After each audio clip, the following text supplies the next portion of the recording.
Well, good afternoon. Welcome, everyone, to the Council on Foreign Relations and our meeting with the Supreme Allied Commander Europe. What a fantastic title. It's just the best title ever. General Chris Cavoli, it's wonderful to have you here in New York. Thanks, Ivo. I'm Ivo Daalder. I run the Chicago Council on Global Affairs, and I am presiding today, which is a great honor. And I want to thank the Council for allowing me to do that, to have an opportunity to spend some time with General Cavoli. You all have his bio, so I won't go into detail on his background, other than to say that he's served the U.S. Army and our country for almost 40 years now. Wow. Which makes you very young. Not very supreme. And that's why you are now supreme after that. And has had a distinguished Army career in Asia, in Europe, in the Middle East. He's a foreign affairs officer who speaks Russian, Italian, and French, and sometimes a little English. We're going to hear that. So let's start with, you've been in the job for 2 years. Yeah. Pretty boring. Yeah. Those 2 years. A lot of time off, Ivo. When you got there, July 1st, 2022. Yeah.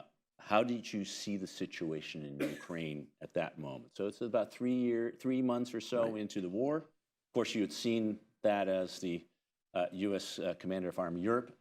So you were there, you were focusing on it. But now we're responsible for NATO as well as, of course, EUCOM. Right. And how did you see the situation? Well, first of all, you're right. I was there from the beginning of it simply because it was the Commander of Army Europe. And a lot of the structures that we ended up using as a country to help the Ukrainians were put together under U.S. Army Europe at the time. First on the back of the 82nd Airborne and the 18th Airborne Corps, and then we kind of grew it out from there. So I was very, very familiar with the situation by the time I got to my current job in July. And I had watched over the preceding years this back and forth in Ukraine and the back and forth deployment and redeployment of Russian troops up to the border. I had been the commander of U.S. Army Europe for almost 5 years by the time I took this job. So I had the chance to work with the Ukrainians a lot.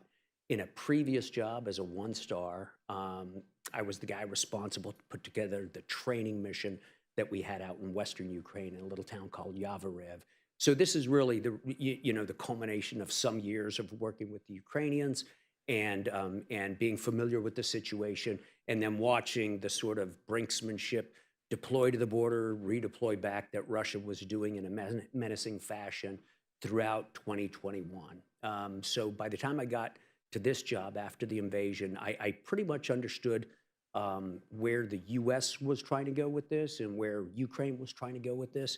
And we were really in the middle of optimizing how we could help them practically, what advice we could give, how to ship equipment expeditiously to them, how to solicit allied contributions for the Ukrainians, which has been just a phenomenal piece of work by the Office of the Secretary of Defense in conjunction with a bunch of other people through the Ukraine Donors Coordination Group, the Ramstein process. So all that was pretty much in my head. What I couldn't see was all the wild turns that the conflict would take going forward. Those are always hard to predict, and I think it's really important for me to admit at the outset, this is war, and war is unpredictable. Otherwise, it wouldn't be war. And so it's a dangerous business to try to describe preordained outcomes, and it's a very dangerous business to declare victory before it happens. But nevertheless, over the past couple of years, it's been absolutely remarkable what Ukraine has been able to do with the assistance of maybe 50 different countries around the world who have come together voluntarily to help them in their fight. So 2 years later, as of today, you have learned more. More has happened. Yeah. What do you see are the major challenges confronting Ukraine and our ability to support them in that effort? And what has been the biggest surprise? Yeah. So the biggest challenge is that Ukraine faces really comes down to size, numbers, population base, size of industry, and things like that. And Ukraine's natural position was set back by the fact that it had been partially occupied for 10 years already, almost 8 years before the beginning of this war, and was set back again slightly by the first steps of the invasion. So, the biggest challenges for Ukraine are sort of unmovable. Their size, their population, demographics, et cetera. However, having said that, these are not insuperable problems. These are exactly the kind of things that spur a country toward innovation, especially under pressure. And I have to say that I've been astounded by some of the innovation that has come out of Ukraine under pressure, militarily, technically, tactically. I think we see some right now during the offensive that's in the Kursk region. So there are certainly challenges, but Ukraine certainly has the ability to rise to them. I've also been very, very gratified by the very quick and firm reaction of our allies who have jumped to the cause, who have in many cases turned around decades of pacifistic tendency and realized that the world has changed under their feet and have responded by helping Ukraine even as they rearm themselves. So funny things happen in big moments in history. And I think 5 years ago, we wouldn't have predicted a NATO like the one we see today. I want to get back to NATO and, Sure, and sort of the change in that. Any other big surprises? What about the way the Russians have been fighting this war? Was what you saw from the Russians what you expect them to do, more or less? You're a student of the Russian military for a long time. You've looked at them for a long time. Yeah. So there were some things about Russia's invasion that were surprising. By the time their invasion actually took place, they had complicated their plan tremendously. Multiple different axes of advance converging, operate exclusively on what we call exterior lines, where to reinforce from one axis to another, you have to go all the way around a convex situation. Just some things that are basic parts of the operational art that you would expect them not to have messed up, that they messed up. But nevertheless, many of the things they did well, and many of the things they did poorly, we knew they'd kind of do poorly. The one thing that really got me, that I did not understand fully, and I don't think any of us did, was the impact of corruption on the readiness of the Russian armed forces, the impact of petty corruption in the sustainment of their equipment, which didn't work the way it was supposed to, in the location and availability of supplies, in the number of times the oil is changed in the tank while it's sitting there waiting. Just simple things like that that were driven, that are not explainable given the huge defense budgets that they've been working on relative to their purchasing power parity. The only explanation for it really is that corruption. And it showed up in the way you could see the Russians telling stories to each other up and down the chain of command, such that the fidelity of reporting got lost. The truth didn't get to the top. The truth still doesn't get to the top. And that's something I think that we in the West are very good at. I think we have fidelity in our reporting, and I think our systems are relatively uncorrupted in that sense. And I think that should give us all a great cause for optimism as we go forward. Kursk, the big issue of the day. Surprising, don't know for you, but I think everybody in this room, and perhaps also for you, that all of a sudden they were able to mass a force and put it forward, and showed that they can do combined arms offensive in the way that you guys have been training them for quite a long time. How should we read the offensive in terms of what it's trying to achieve? Is it tactically or strategically guided in your sense? Sure. And operationally, what can we learn from it? Yeah, I think the first thing to take away from the Kursk offensive relates to something we were talking about a moment ago, Ivo, right? So Ukraine objectively, in terms of size, is at a disadvantage toward Russia. But you can compensate for that in many ways. We talked about innovation. This is one of the things they can do to compensate for it. They found an area of weakness in the Russians' position, and they exploited it quickly and have exploited it very skillfully. They have done an awful lot of things that are sophisticated in terms of the employment of combined arms, and it's yielded the sort of success that we're looking at. You know, I hope you all will be patient with me if I don't talk too much about it in detail. You know, it's ongoing operations, and I think we should respect the role that some level of secrecy will have in Ukraine's eventual success in this operation. But suffice it to say that it appears to be going quite well, and they have been doing a very good job. They certainly achieved operational and tactical surprise, and this will put them in a good position to go whichever way they want with it afterwards. The impact on when you talk to your Ukrainian counterparts, not sort of how do they look at this? Was this the kind of morale booster that they really needed on the one hand, clearly, and also regain the confidence that it seemed they were starting to lose a little bit? There was more debate over the last few months, and the same on the Russian side. I mean, the Russians were caught flat-footed. So, you know, there are multiple reasons to do anything in a war, right? So there are plenty of different objectives that this offensive has. I think a morale boost is an important side effect of it. And when I talk to my Ukrainian colleagues, they feel good about where it is. And you can see the mood in the country's buoyed very quickly, whether through social media or any other means. So it has had a very good galvanizing effect on the population, I think. And on the military itself. I think it's had a shocking effect on the Russians. That is, I think they're shocked by it. And while that won't persist forever, you know, they'll gather themselves together and react accordingly. Nevertheless, it's a good day for Ukraine. And it's a good day for Ukraine because they have behaved in a militarily and operationally very clever and insightful fashion. I mean, one more question on Ukraine, although we can spend hours on this. I do. And you do. But I also want to talk about your other day job at NATO before we open it up to folks. We now have the aid package has gone through. The mobilization has started, and I gather the number of people who are starting to be trained is significantly increasing on the Ukrainian side.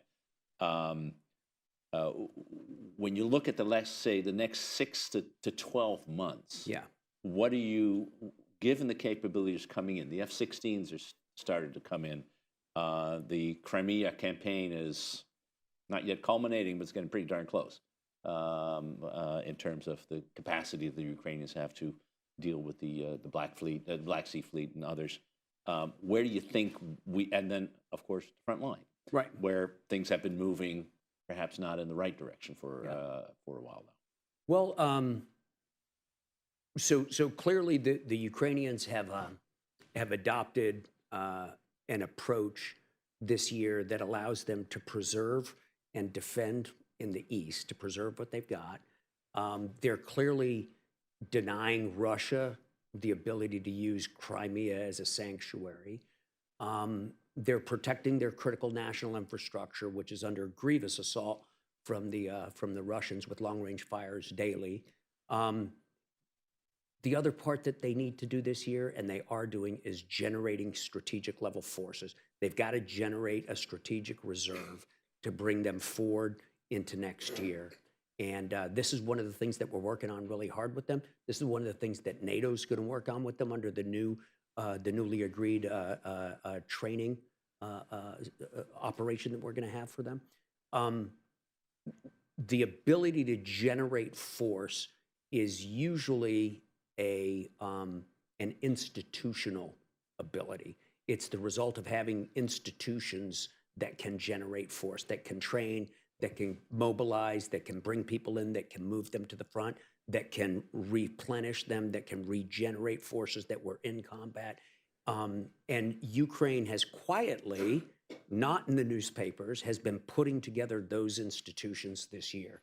I think that General Syrski is going to, in history, deserve a lot of credit, not just for the sort of leadership he displays at the front lines, but for the way he's approached force generation. And he and Minister Umerov are actually making huge advances there. I talked to Minister Umerov for a while this morning about some of their force generation things, and I think they've made a lot of progress. I think their ability to generate force this year is going to be the strategically important thing that gets done. We'll leave for Q&A because I'm sure somebody's going to ask you, so what's the impact on that for 2025? But I want to switch to NATO for Okay. just the next few minutes. Here in the U.S., when we talk NATO, we always talk about dollars and cents. It seems to be the only way, the only discussion. And they that we talk can about have. euros. We're never going to get to And euros and pounds and krona too. And the Europeans have done a lot. $500 billion is what they are spending this year on defense. But you don't go to war with dollars, cents, euros, pounds, or you go to war with men and mostly men, troops and weapons. So where do you think NATO is today? What is it that it has been able to generate as a result of the shock of Ukraine and the spending that is coming? What are the capabilities that where they are, and how would you compare that to say when you arrived in Europe? What now 7 years ago, I guess, when you took over command of U.S. Army Europe? So the change is almost impossible to overstate. The first thing that's been generated, I don't want to be clever or anything here, but the first thing that's been generated is a level of political will and unity that we just didn't see during the sweet old days when we were not under any pressure. There has been a real wake up. So to go to the money, in 2014, in the wake of the first invasion of Ukraine, NATO member nations resolved to spend at least 2% of their GDP on their defense. At the time of that pledge, the Wales Pledge, 3 allies did so. 3 allies spent that much. This year, Jens Stoltenberg announced at the summit that 23 nations are meeting that. 13 of those nations in the past year.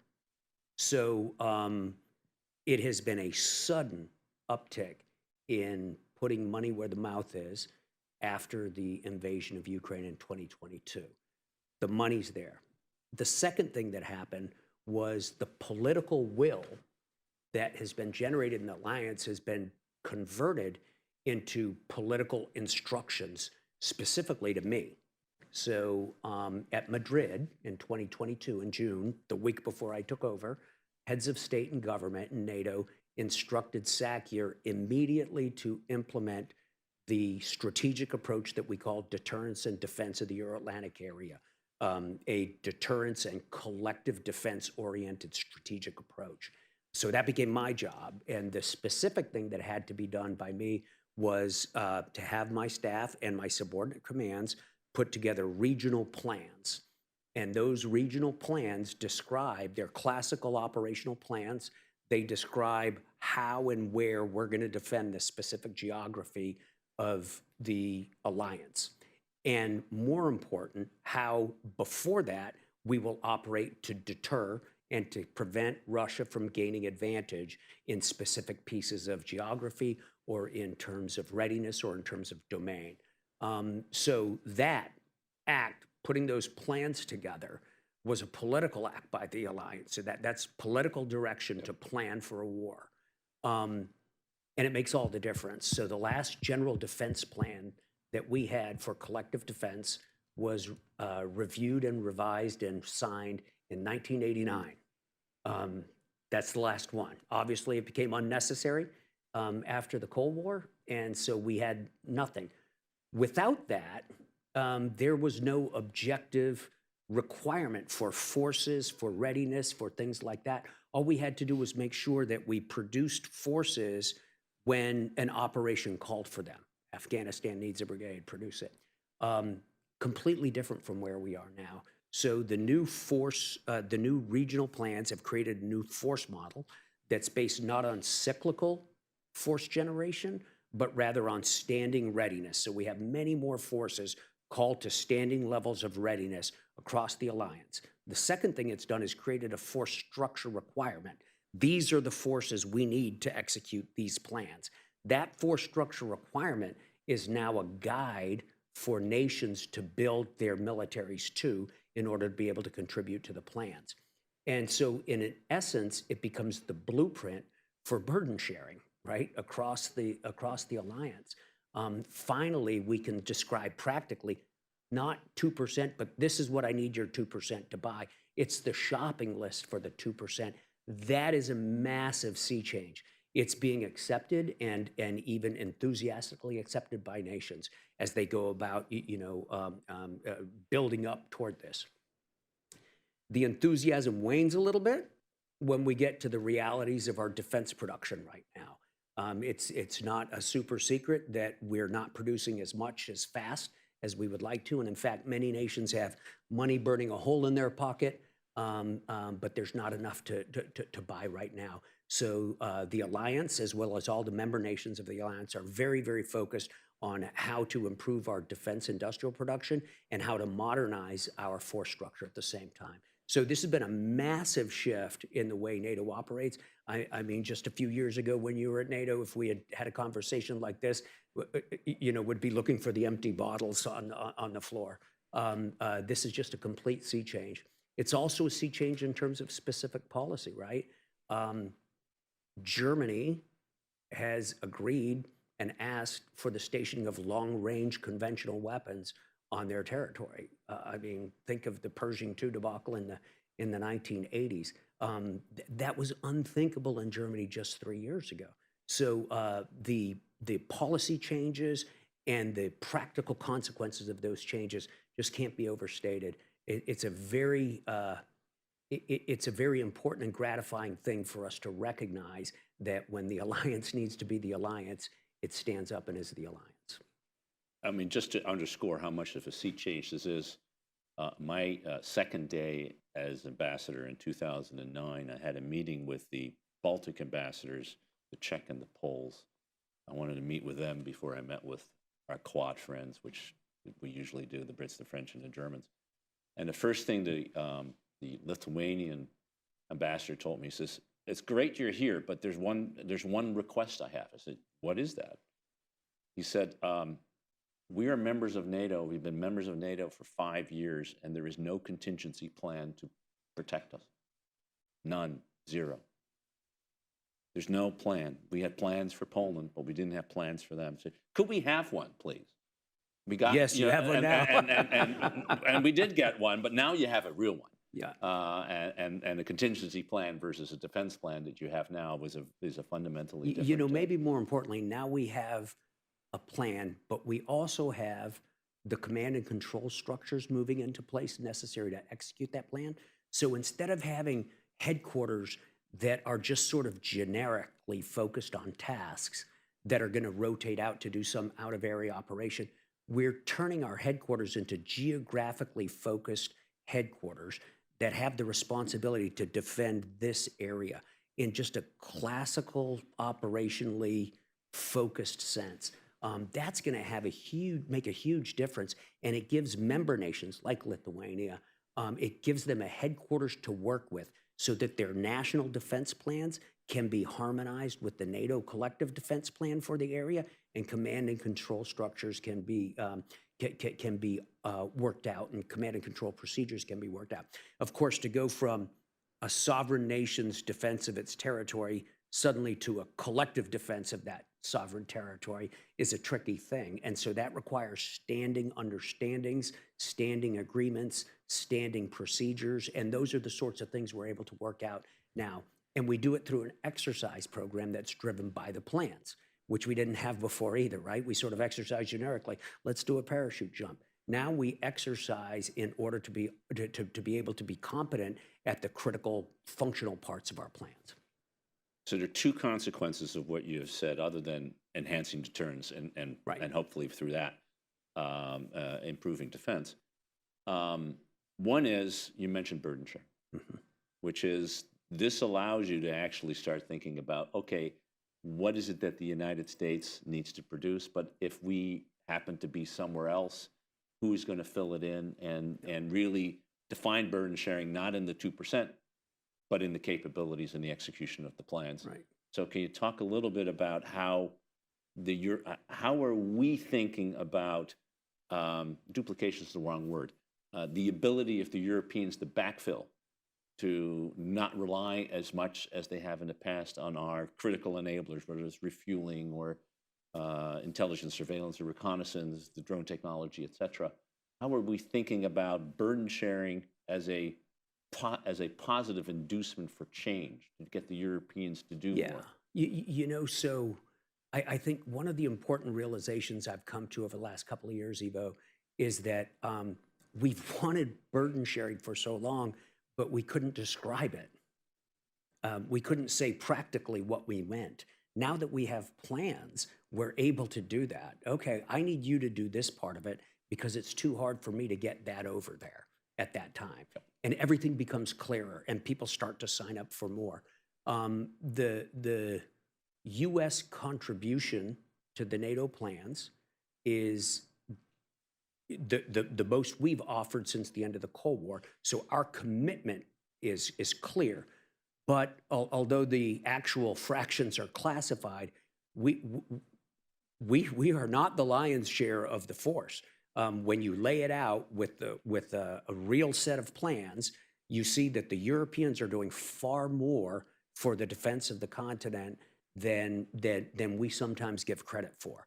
Our fraction of the total force is not overwhelming. It is very important, though. It's important in a few ways. Some capabilities only we really provide, and several capabilities only we provide at scale.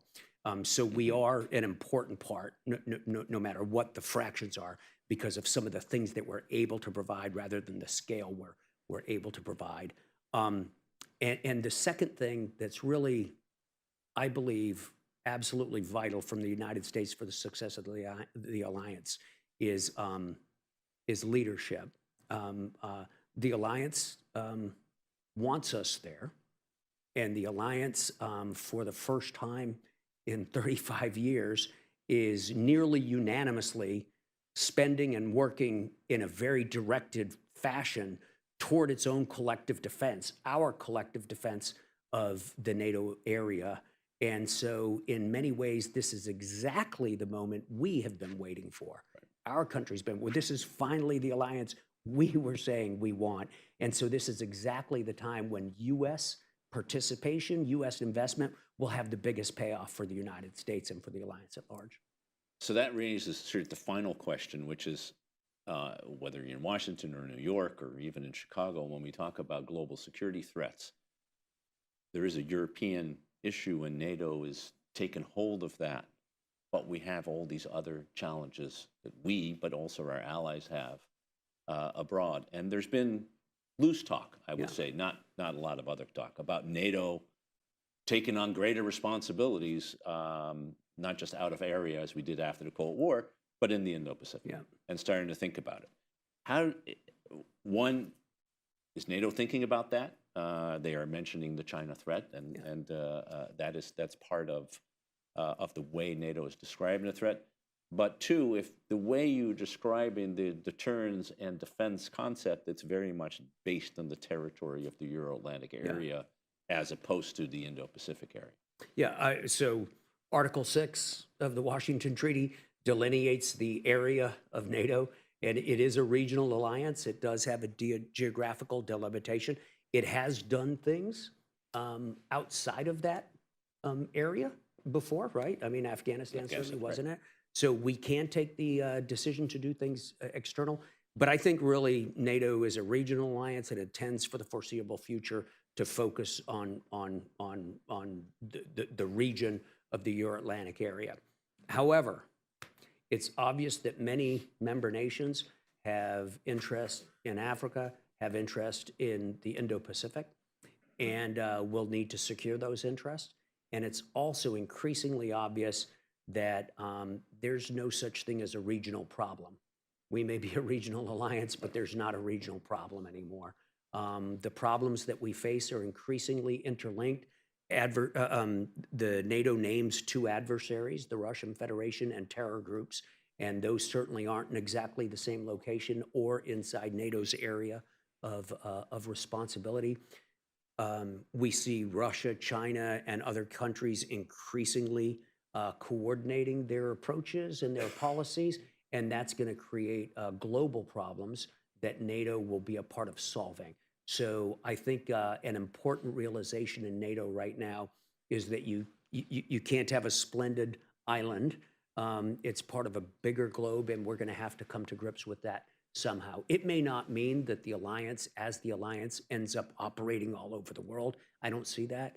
But it certainly means that the security of other parts of the world is going to be an important part of the policy making of the 32 nations. Great. I'm going to open up the conversation. And there's no one, and luckily nobody wants to ask a question. Just a reminder that this is on the record, so your question is on the record as well. We'll give you a microphone, state your name, and do ask a question. We'll start here, the lady in the middle of the room right there. Purple dress.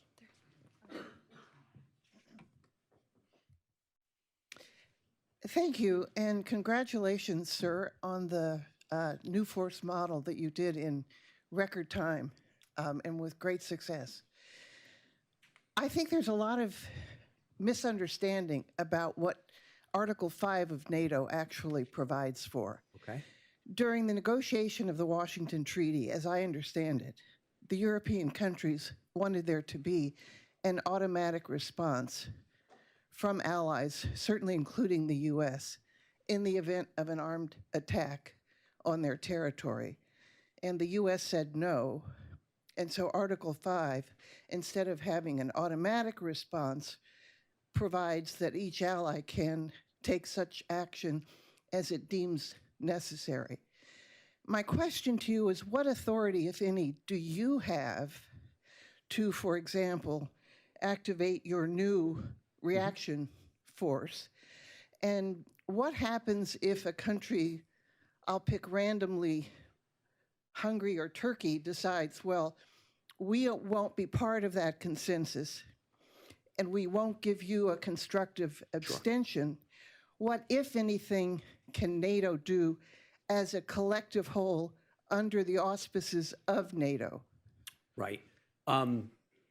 So the shortest possible answer, ma'am, is member nations of the alliance always retain their full sovereignty, and they make their decisions, and they can make those decisions at any time. So it is entirely conceivable, or theoretically conceivable, that Article 4 could be invoked, discussions could be held, and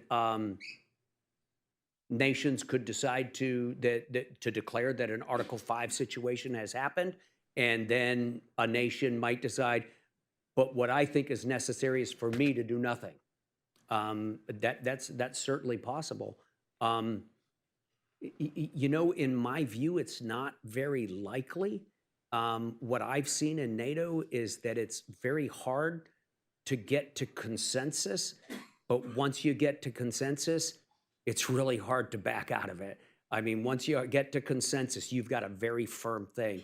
So the consensus of invoking Article 5, I think, pretty much drags everybody along with it. It's hard to see, you know, a nation just folding its arms and sitting it out. But it's theoretically possible, and that's the way you know, an alliance composed of 32 sovereign nations is always going to be. To your direct question about what authorities do I have as the Supreme Allied Commander in Europe, this is a very interesting question. During the period after the Cold War, when we were involved principally in what we called out-of-area operations, boy, everything was on our side. Time was on our side. The time to deliberate, to argue about fine details, that was all on our side. And reasonably enough, member nations pulled political control over most things up very, very tightly. And so SACEUR had very few authorities that were not affirmatively granted at a time of need by consensus after great deliberation. And you know, that's the kind of NATO that most of us are used to, because that's the last 35 years.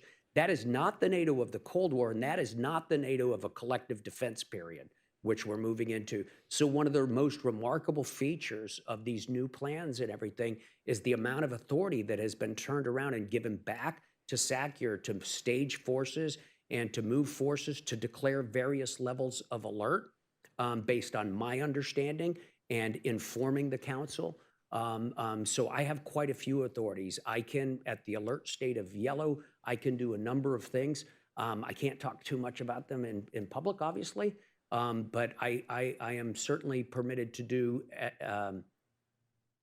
most of my predecessors over the last 30 years would have cried to have the sort of authorities that the North Atlantic Council has had the faith in SACEUR to grant. Mike Froman.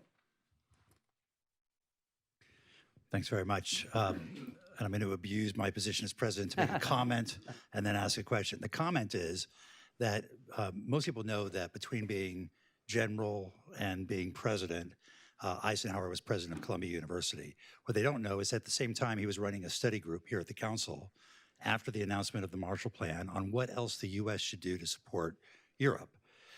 In the history of council study groups, it was an abject failure. The group rarely met. They could not reach consensus. He was a terrible leader of the study group, as it turns out. But the one recommendation that came out of it was to create a military alliance that became NATO, and in 1950, Truman appointed him the first Supreme Allied Commander of Europe. That's a long way of saying, General Cavoli, that you owe your job to a failed Council on Foreign Relations study group. So welcome. The question is the following. NATO, in some ways, has been a victim of its own success, such a successful deterrence alliance, so much so that Ukraine insists on becoming a member. How do you convince the Ukrainians that anything short of full membership in NATO is sufficient to protect their security on the borders of Russia? Yeah, well, obviously that's a tough question, and one that I have to be a little bit deferential of our policymakers' space in answering, right? So this is something that, as you can see, the alliance is working out with Ukraine even as we speak. I think in the meantime, while it's being worked out, though, I think Ukraine can take a great deal of comfort from the amount of support they are receiving from the nations of NATO, as well as many other nations around the world. I think that it's extraordinarily important, and from a Ukrainian perspective, it should be very, very important that NATO has taken the decision to take over a major coordinating and a role for the provision of material aid, as well as the provision of training for Ukraine. This was something that NATO had not agreed to do for the last 2 years. NATO as an alliance was standing back. But now NATO as an alliance is taking on the role to make the bridge to Ukraine, to start to develop not just the forces of today for Ukraine to use in its current fight, but to start to build the forces of the future that Ukraine will require to deter and to maintain the peace that emerges at the end of this conflict. So I think that that move alone, the development of the NATO security assistance and training for Ukraine, which came out of the summit here in Washington last month, I think that's extremely important as not a symbol, but as a practical step to give Ukraine access to the alliance and what the alliance has to offer. Gentleman with the yellow/gold tie. What they got behind him. Thank you for this excellent presentation. You've given a quite upbeat description of NATO's rising readiness to meet the challenge of Russia. I'm curious how you would characterize Russia's own remilitarization, its restoration of its military production. You suggested that military production on our side was not perhaps keeping up with demand, and whether at this point Russia is outpacing us in terms of its ability to face this conflict. Thanks. That's a great question. It's a great question, not just on the face of it, but also because of what you're implying. Military growth rates, rearmament, that sort of thing is a competitive venture. There's not an absolute measure of what we need. It's always relative to what we anticipate the threat will be.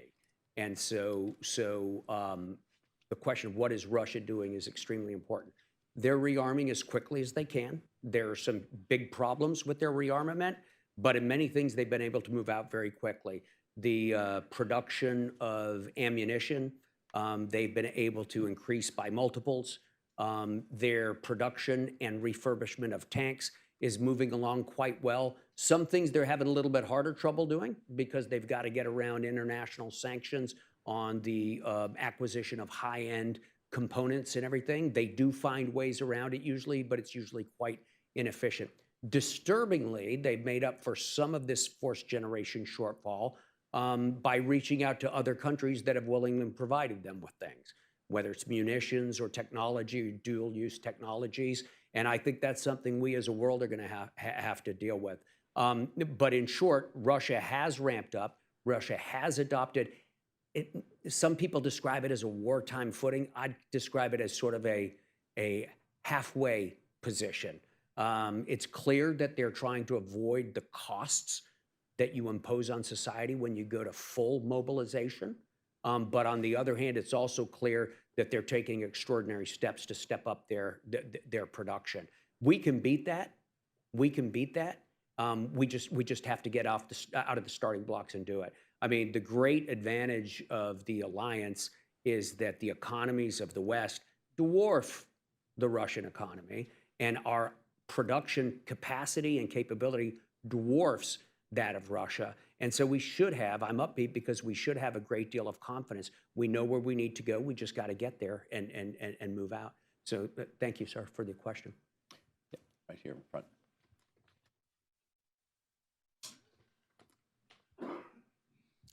Thank you. My name is Tara Hariharan. I'm from a hedge fund called NWI. General Cavoli, thank you so much for your service. You mentioned China. I have a specific question about China as a decisive enabler of Russia in Ukraine. What are you specifically seeing China doing? Because we are hearing about them supplying dual use and possibly military equipment. And from the NATO perspective, what can you do to counter? Or is this something that has to rely entirely on economic policy making and sanctions to deter China? Thank you. Thanks. So what specifically is China doing?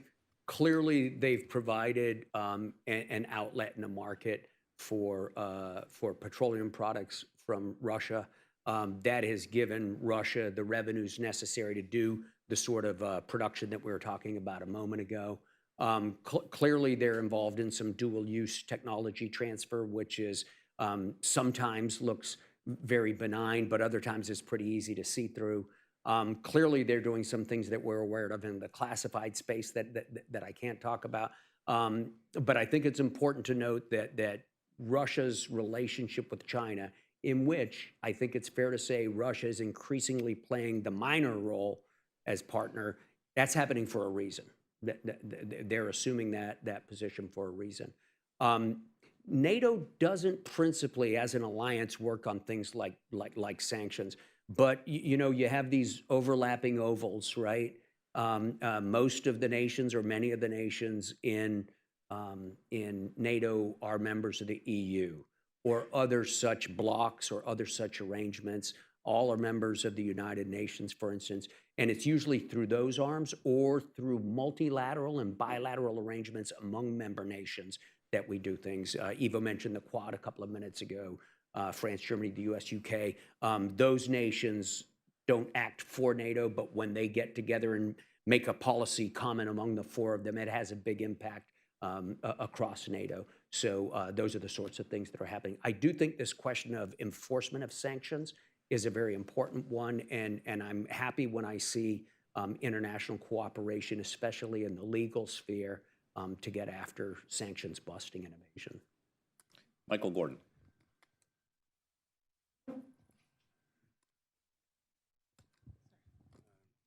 Hi, General Michael Gordon, Wall Street Journal. You're an expert on Russia. I have two Russia-related questions for you. Why did it take so long for the Russian military, in your estimation, for the Russian political authorities to respond to the Kursk offensive? Does it have something to do with the phenomenon you mentioned earlier about not passing bad news up to higher levels of command in this instance? And it's a matter of public record that Russia has diverted some forces from Ukraine to sustain its defensive efforts in Kursk. Is this a significant amount of forces? Is this infantry only? Are they pulling them from key regions? Where are they coming from? And my real question here is this diversion noteworthy enough that it is likely to have a dampening effect on Russia's offensive operations in the east? Or is it really not that important? And is it still going on? Are they continuing to divert these forces? Thank you. Yeah, so there's some levels of specificity in there that I'm going to have to avoid. But Russia is still pulling together its reaction to this incursion by Ukraine. There has been a fairly slow and scattered reaction to it. Part of that is because it wouldn't exactly be clear who's in charge. The Ministry of Defense is in charge of fighting inside Ukraine, but not in charge of fights inside Russia yet, right? I mean, that's for the Ministry of the Interior, for the Federal Security Service, and other domestic entities. So there's a certain sorting out of which forces are we going to use, who's in charge of them, that I think takes a little bit of time. Just as we find geographical seams, and just as we find seams between units in a military formation, sometimes we find institutional seams inside the inner agency of a country, and I think that's a little bit of what we see here. Second thing is Russia doesn't have a lot of forces available to throw against that. The scale of the commitment or the fraction of the Russian ground force that's committed inside Ukraine is very significant. And the units available left inside Russia to throw against a problem like this tend to be conscript troops who are theoretically and legally not permitted to fight in Ukraine. And so those are not exactly the units that you'd expect to put up the most rapid reaction. So I think the Russians are still working their way through this. They have diverted a lot of air power to the area. That's an easy thing to move, right? But it remains to be seen how much ground force they're able to put against this, and what the effect of it will be. You're right. Some units have come from eastern Ukraine up there to fight, but clearly their preference will be to bring units from elsewhere. I think they're going to have to make some decisions on the Russian side about time and availability of troops. And I'm sorry, Michael, if I could leave it at that, that'd probably be best from my perspective. Ma'am. Right up front here.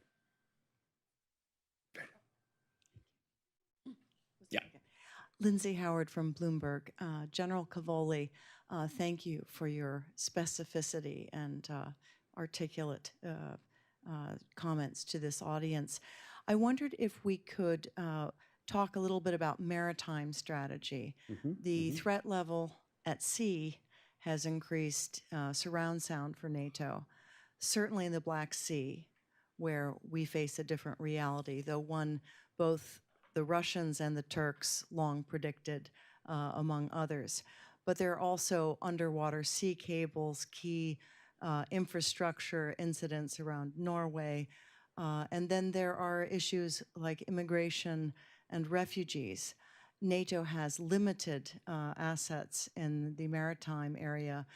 I know these have been increasing, but could you speak a little bit to the maritime strategy for the NATO alliance? Thank you.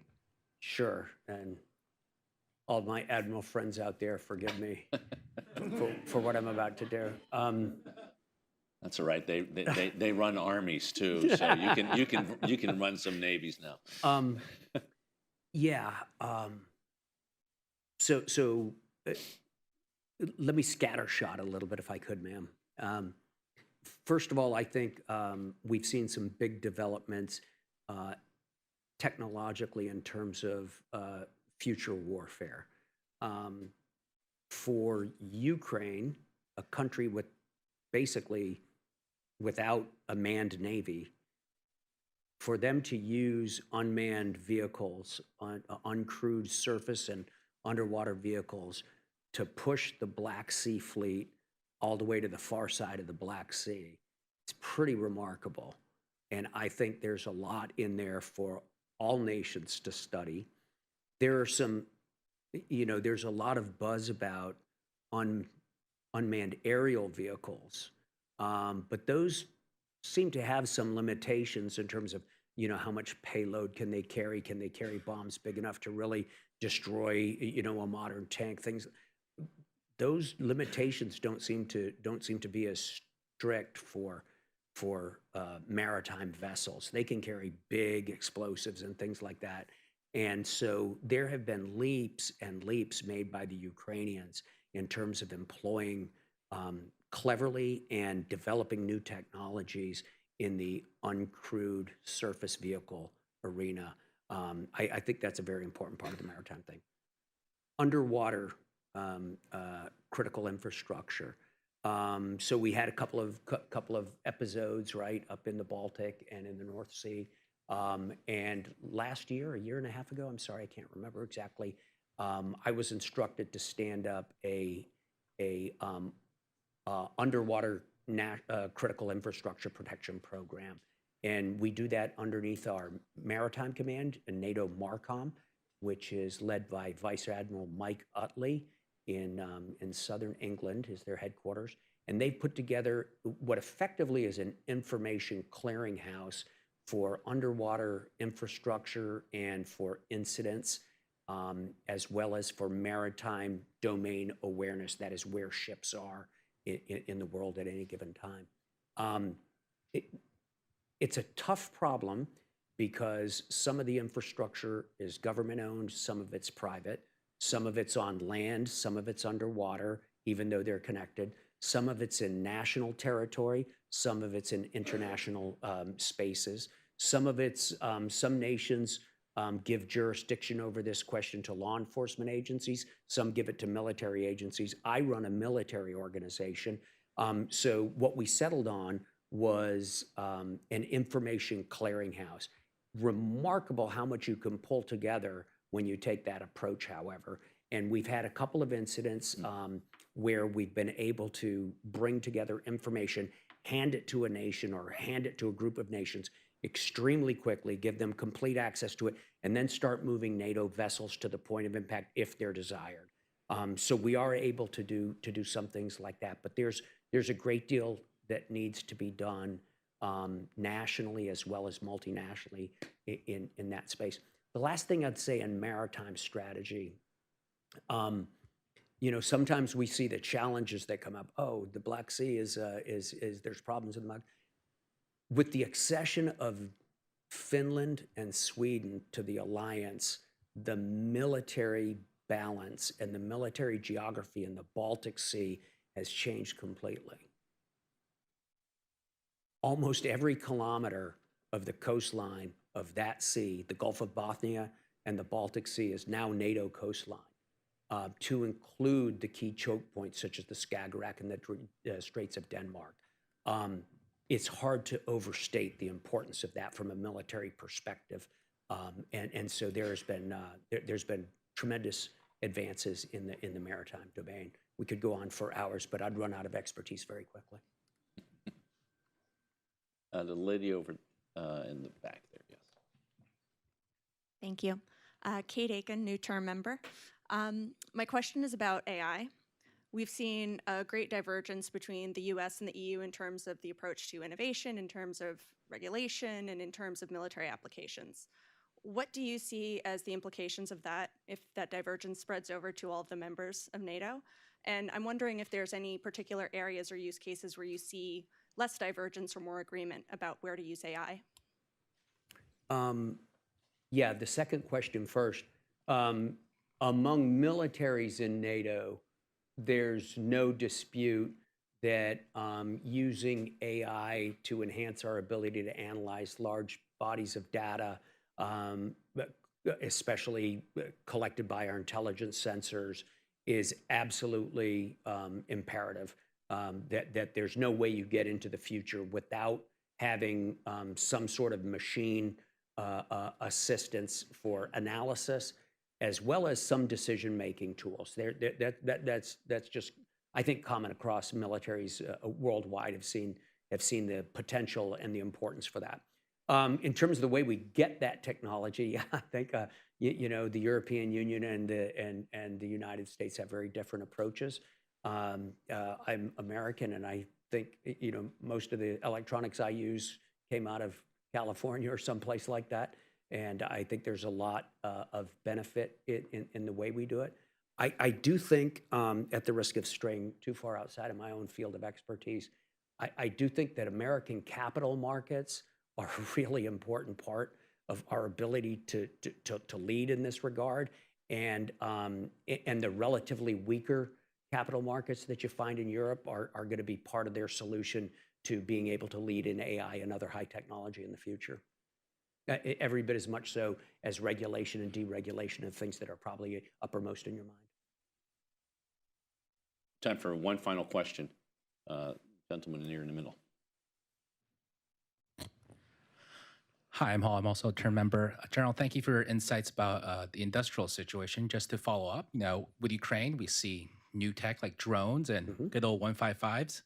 And just thinking about the industrial base, what do you view as NATO's role in creating alignment between the NATO members in terms of just distribution vis-a-vis the threat environment?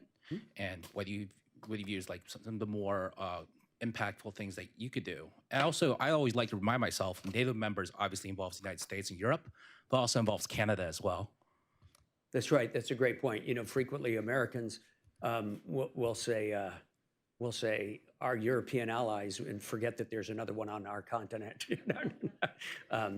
which is, thanks for the important point. Yeah, there are a number of fora that NATO has put together regarding industrial production. We have a defense industrial production pledge. We have a couple of other things like that. There's a lot of information sharing going on. It is important to remember that NATO does not build almost any part of our military structure. 32 nations build their militaries and contribute them to NATO Allied Command operations so that I can employ them. There are a couple of things we do kind of own, some of the headquarters and things like that. We actually own unmanned aerial vehicles, a high altitude ISR collection capability. We own our AWACS in Geilenkirchen, Germany. But for the most part, what really we need is for national armaments directors to come together and to agree on the way they're going to stimulate industry and work with industry multinationally in order to bring this forward. I very much applaud the efforts of our Undersecretary, Bill LaPlante, for acquisition, who has been sort of peer leading a group that's very successful. He goes over to Europe, it seems like every other week, and gathers together national armaments directors to try to lay down production goals and things like that. There are a variety of other arrangements like that across the alliance. The Czech-led 155 production and acquisition initiative that you read about, 800,000 rounds this year, very important. But these operate side by side with the European Union's efforts to do it. which are much more directive, right, and regulatory in nature. They're able to say this is what member nations are going to do, and we work very hard between those two different locations in Brussels to make sure we're working towards similar goals or the same goals. I think it's fairly successful so far.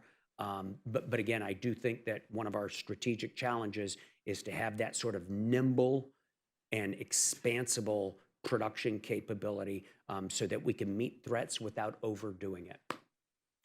General, I think I speak for everyone to say that we are all better off and safer by having you in Brussels, actually in Mons, as our Supreme Allied Commander. I want to thank all of you for joining us, and please thank General Cavoli.